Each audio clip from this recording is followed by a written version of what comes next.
Hai para penikmat film, gimana kabarnya? Mudah-mudahan kita semua selalu diberi kesehatan, amin. Seperti biasa, kita akan kembali merekap alur cerita film. Film yang akan kita bahas kali ini adalah film garapan sutradara Peter Mullen yang berjudul Magdalene Sister, sebuah film yang diadaptasi dari kisah nyata yang menceritakan tentang perjuangan 3 orang wanita muda yang mencari keadilan. Bernama Margaret Maguire, Bernadette Harpey, dan Rose Dunn, yang dimasukkan ke biara Saint Magdalene Gereja Katolik Roma di Irlandia pada tahun 1966 karena dianggap telah membawa aib buat keluarganya. Bagaimana kisah serunya? Yuk kita langsung saja ke alur ceritanya ya. Selamat menyaksikan.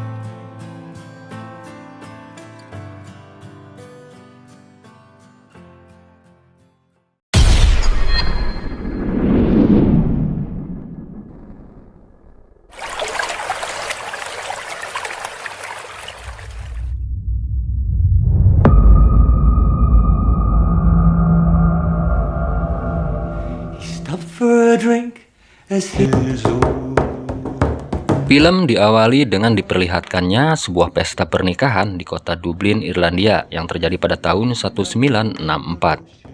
Pernikahan tersebut dimeriahkan oleh atraksi musik tradisional Irlandia yang diiringi dengan lagu-lagu rohani yang religius.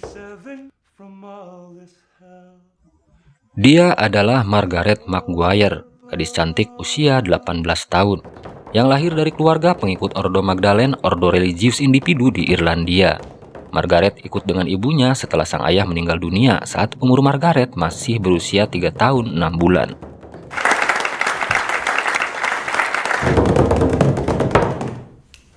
Saat pesta sedang berlangsung, tiba-tiba Margaret diajak ke kamar oleh sepupunya bernama Jonathan. Tanpa rasa curiga, Margaret mengikuti si Jo masuk ke kamarnya.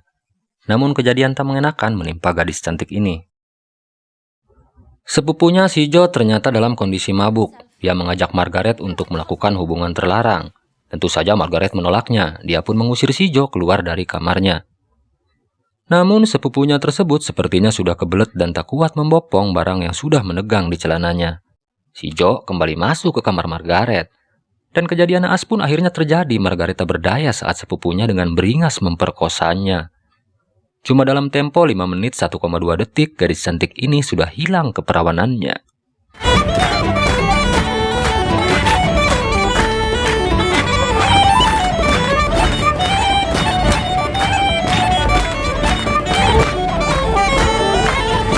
Sambil berjalan teregang-egang, Margaret pun mengadu ke kakak tirinya. Dengan wajah kesal, sang kakak mengadukan pelecehan seksual yang dilakukan si Jo ini ke ayahnya.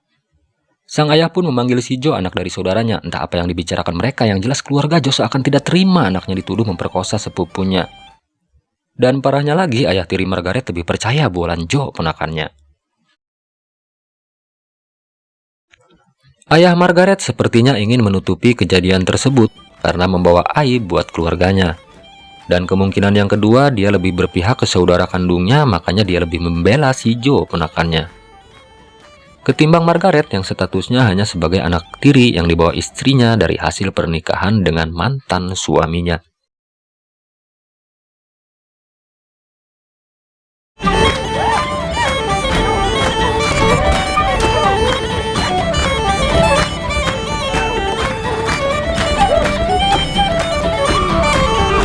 Besok paginya Margaret dibangunkan oleh ayah tirinya, didampingi oleh seorang pastor. Cewek malang ini dimasukkan ke dalam mobil. Ibu Margaret hanya bisa menangis melihat dari balik jendela, tanpa bisa menolong sang anak yang sudah diperlakukan tidak adil di keluarganya. Inilah kisah awal kenapa Margaret sampai dibuang ke Asylum Magdalene. penjara yang dibuat Gereja Katolik Roma di Irlandia untuk menghukum para penjinah dan pelacur di sana. Scene selanjutnya menceritakan sosok cewek cantik bermata biru bernama Bernadette Harvey. Bernadette adalah anak yatim piatu yang diadopsi dan dibesarkan di sebuah yayasan bernama Saint Attracta. Setelah tumbuh remaja, Bernadette menjelma menjadi sosok gadis cantik yang menjadi primadona di sekitar yayasannya. Dia sempat diperingatkan untuk tidak melayani pemuda jomblo yang menggodanya. Namun, Bernadette sering mengacuhkan peringatan pemimpin yayasan Saint Attracta bernama Pastor McLean. Karena takut membawa pengaruh buruk buat yayasannya, pengelola yayasan memutuskan untuk mengirim Bernadette Paley ke biara Saint Magdalena.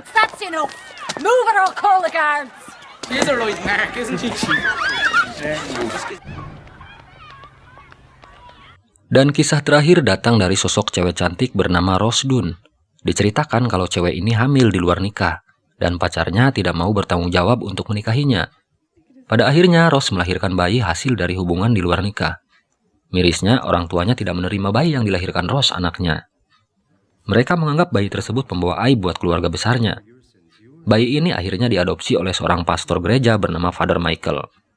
Sementara ibunya Rose dibuang oleh kedua orang tuanya ke biara Saint Magdalena. You stay here with your father while I go and get the baby. Don't take my baby. Please, Dad. Can we just tear up the farms? Isn't he beautiful? Please, Dad. Itulah kisah dari ketiga perempuan muda yang kini harus menghabiskan seluruh hidupnya di biara Saint Magdalena sebagai hukuman sosial bagi para pendosa di zamannya.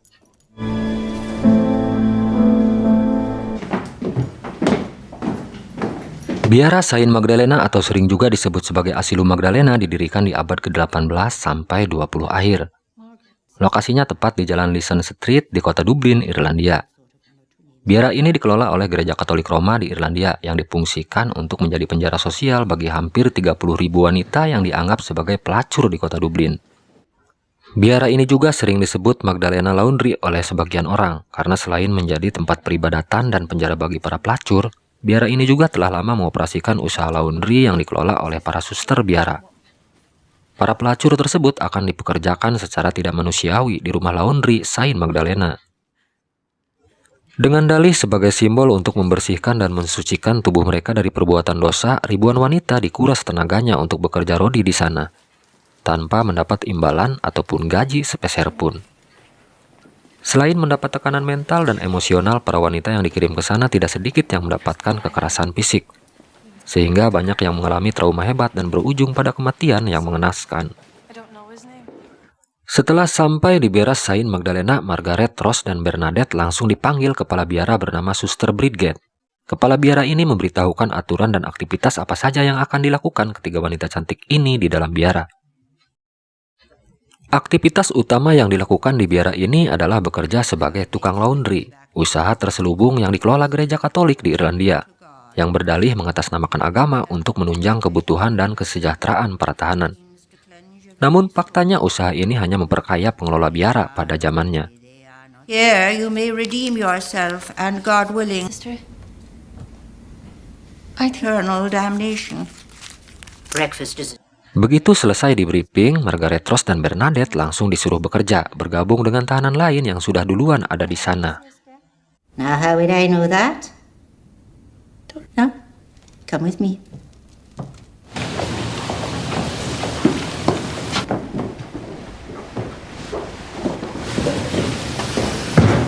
Ada momen yang membuat hati saya terenyuh. Ketika Rose Dunn terbangun dari tidurnya sambil menahan rasa sakit, dia meminta tolong ke temannya Bernadette untuk mengantarnya ke toilet. Ternyata Rose Dunn kesakitan gara-gara payudaranya mengencang karena tak bisa menyusui bayinya.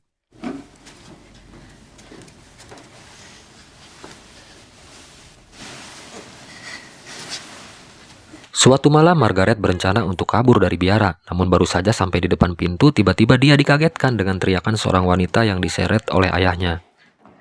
Ternyata wanita itu barusan kabur dan pulang ke rumah orang tuanya. Namun dengan kasar sang ayah kembali mengantarkan anaknya ke biara. Bahkan dia dengan tegas sudah tidak mengakui wanita itu sebagai anaknya lagi. What you looking at, your horse? please don't leave me here. Suatu hari Bernadette berteriak ingin menemui kepala biara Suster Brigade. Bernadette sudah tak tahan dengan tekanan mental yang terimanya di dalam biara. Saat bertemu di ruangannya, Bernadette mengeluarkan semua unek-uneknya. Dia ingin mempertanyakan kenapa dirinya dikirim ke Saint Magdalena. Bernadette merasa kalau dia bukanlah pelacur seperti yang dituduhkan, dan dia juga belum pernah berhubungan intim dengan laki-laki manapun. Dengan tegas, kepala biara mengatakan alasan yayasan mengirimnya karena Bernadette terlalu cantik dan selalu memancing laki-laki untuk menggodanya. Wanita penggoda dianggap sama dengan pelacur karena bisa mendatangkan maksiat. Itulah alasan kenapa Bernadette dikirim ke Asylum Magdalena. Bernadette pun hanya bisa terdiam setelah mendengar langsung jawaban dari kepala biara. Setelah selesai bertanya, akhirnya Bernadette dan temannya Caspina harus menerima hukuman cambuk dari kepala biara. Karena aturannya sangat jelas, para tahanan dilarang berbicara dan bertanya di dalam biara. Setiap pelanggaran tak bisa ditolerir, termasuk wanita yang bernama Una. Dia harus menerima konsekuensi rambutnya digunduli oleh kepala biara setelah kabur ke rumah orang tuanya. Namun semua hukuman tak menyurutkan niat Bernadette untuk kabur dari biara. Dia sempat mengajak Rosdun untuk ikut bersamanya. Namun Rosdun menolak. Wanita ini terlihat sudah pasrah karena dia merasa hukuman di biara setimpal dengan dosa yang telah dia perbuat bersama pacarnya. Nowhere to go. And anyway, We get nothing. So, Setelah temannya Rose menolak ikut kabur dengannya, Bernadette akhirnya tetap menjalankan rencana gilanya. Wanita ini berencana menggoda sipir biara bernama Brendan. Bernadette akan memberikan apem gratis kalau sipir itu mau membuka pintu gerbang nanti malam. Aksi mesum itu sempat dipergoki oleh seorang tahanan, dan dia mengancam akan melaporkannya ke Suster Brigade. you have to promise me you'll be here. You have to promise. I don't even want to look at you. Get out of here, and then we can't get married. Disgusting. You're a disgusting girl. We're getting married. Fine. Singkat cerita, saat malam tiba, Bernadette mulai melakukan aksinya. Dia berlari untuk sampai di pintu depan. Di sana dia sudah janjian dengan sipir biara bernama Brendan, yang akan membantunya kabur dari biara. Dengan imbalan, Bernadette akan memberikan keperawanannya secara gratis buat sipir biara tersebut. Namun tanpa diduga, pesuruh biara tersebut ternyata mengingkari janjinya. Pria ini takut kehilangan pekerjaan kalau sampai ketahuan membantu pelarian Bernadette. Please open the door. yeah, for stealing apples to the nuns. You know, what would they give me? I'd lose my job, everything. Dan benar saja, apa yang ditakutkan Brendan benar-benar menjadi kenyataan. Aksi Bernadette diketahui oleh kepala biara setelah mendapat laporan dari wanita yang sempat memergoki aksi mesum mereka saat di belakang kebun. Karena tertangkap basah melakukan perbuatan mesum dan berniat kabur, kepala biara langsung menghukum Bernadette dengan cara menggunduli rambutnya dengan paksa sampai kepalanya berdarah.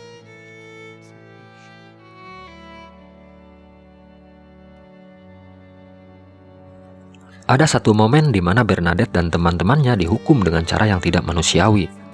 Para wanita ini disuruh telanjang untuk memperlihatkan bentuk tubuh mereka. Sambil tertawa tertiwi, para suster tersebut mulai melakukan pelecehan dan penghinaan, yang membuat sebagian tahanan menangis karena merasa benar-benar dipermalukan.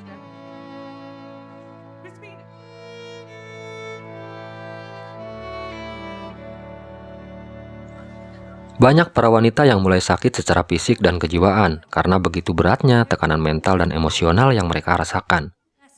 Tenaga mereka diperas dan tubuh mereka dihina dan dilecehkan. Banyak dari mereka yang ingin mengakhiri hidupnya dengan cara bunuh diri, karena sudah nggak kuat lagi dengan tekanan dan penyiksaan yang mereka alami. Akhirnya sampailah kita di akhir cerita film ini. Setelah 4 tahun lamanya tersiksa psikis dan mental, akhirnya Margaret bisa bebas dari biara Saint Magdalena. Setelah saudara laki-lakinya yang sudah beranjak dewasa menjemputnya untuk pulang. Saudara laki-laki Margaret berhasil membuktikan di pengadilan kalau kakaknya justru korban dari pemerkosaan, bukan pelacur seperti yang dituduhkan. You'd better be joking, girl.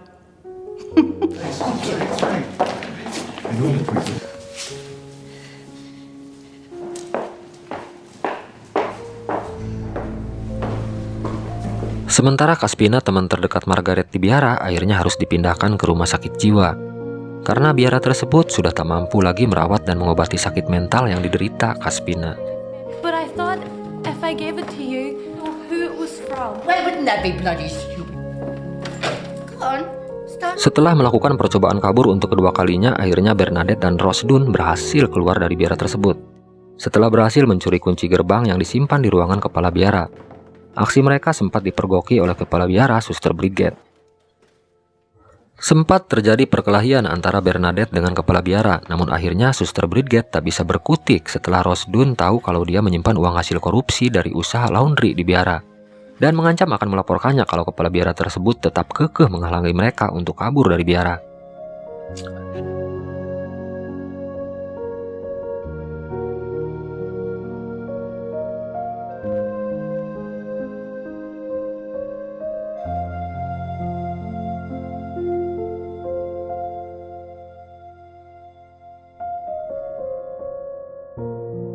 Dua tahun kemudian, Rose Dunn pindah ke Southampton, Inggris.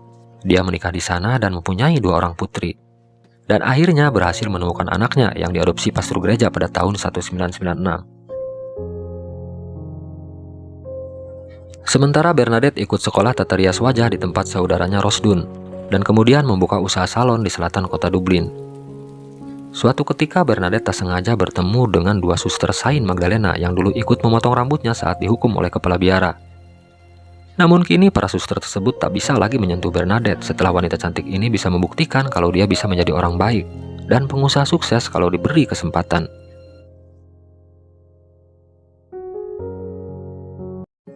Banyak pesan moral yang bisa kita dapatkan di film ini, antara lain jangan mudah menghakimi seseorang jika kita tidak tahu pasti kebenarannya.